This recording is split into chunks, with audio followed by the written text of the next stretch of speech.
we come to the end of the tomato growing season, you're probably trying to decide, should I go ahead and pull them out, or can I keep them growing a little bit longer? For me, that's a really tough decision because there's just nothing quite like a vine ripened tomato, and I want to keep harvesting tomatoes as long as possible. In this video, I'll talk about some things to consider to help you decide whether to pull or keep them going, and what you can do to harvest more tomatoes longer into the growing season. Also, there's some things that you can do to help speed up the ripening process while the tomatoes are still on the vine, and then once you get to that first frost, what are your options? I want to point out though, in this video I'm talking specifically about the indeterminate tomatoes and the dwarf tomatoes, because these types keep growing all the way up till they're killed off by first frost. Determinate tomatoes, on the other hand, they're kind of like a one and done. They produce in a very short time frame. They're done, pull them out, plant something else. So the first thing to consider when you're trying to decide is, how much time do you have left in the growing season? It takes about 6 to 8 weeks to go from bloom set to ripe tomato. 3 to 4 weeks just to get to mature green, which is the tomato has gotten to the final size, but it's still green and very firm. It takes another 3 to 4 weeks to go all the way to full ripe. Keep in mind though, growth rate does start to slow as temperatures start to drop. And by the time temperatures are consistently down to the 50s, growth rate has slowed significantly. Once it hits 40, then the quality starts to slip. It's less flavorful, and the texture can be kind of mushy, much like what you get when you store the tomatoes in the refrigerator. If needed, you can harvest before the tomatoes are fully ripe. Ideally though, you want to get to the breaker stage.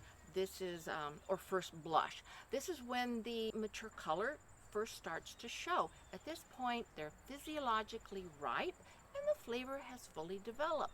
It's just the color hasn't developed yet. So they will color up fully once you harvest them. You can also harvest them when they're pale green, but at this point the flavor hasn't fully developed, so they're just not going to be as flavorful. They will color up, but they'll taste more like the grocery store tomatoes. If you have to harvest at mature green though, mature green, as you remember, is full-size fruit, but still green and firm.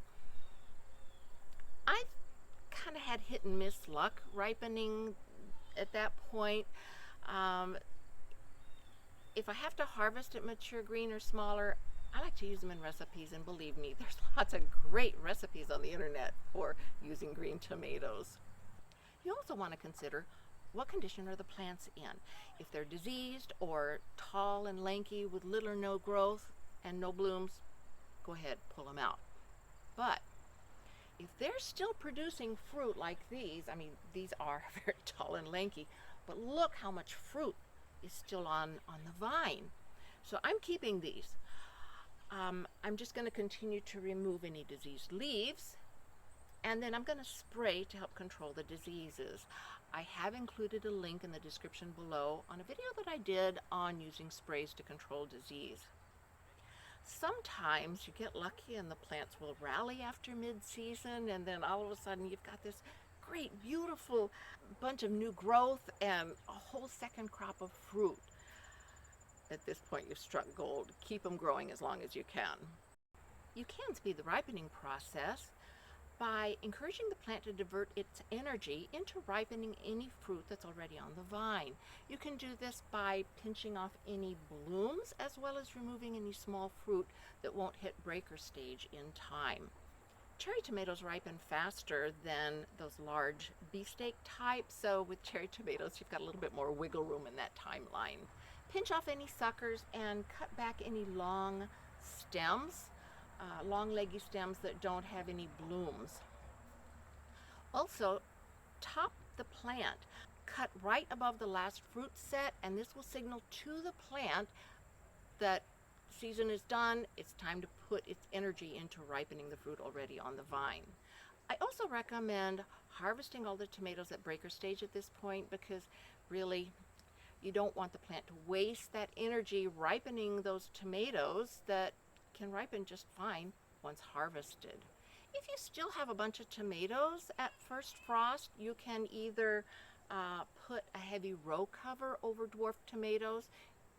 It's really too hard to do it on those indeterminate because they're so tall, but you can do this on the dwarf tomatoes. I personally have not had a whole lot of luck with this. I find that at this point the flavor quality and the texture is really not worth the extra effort of covering them with a heavy row cover.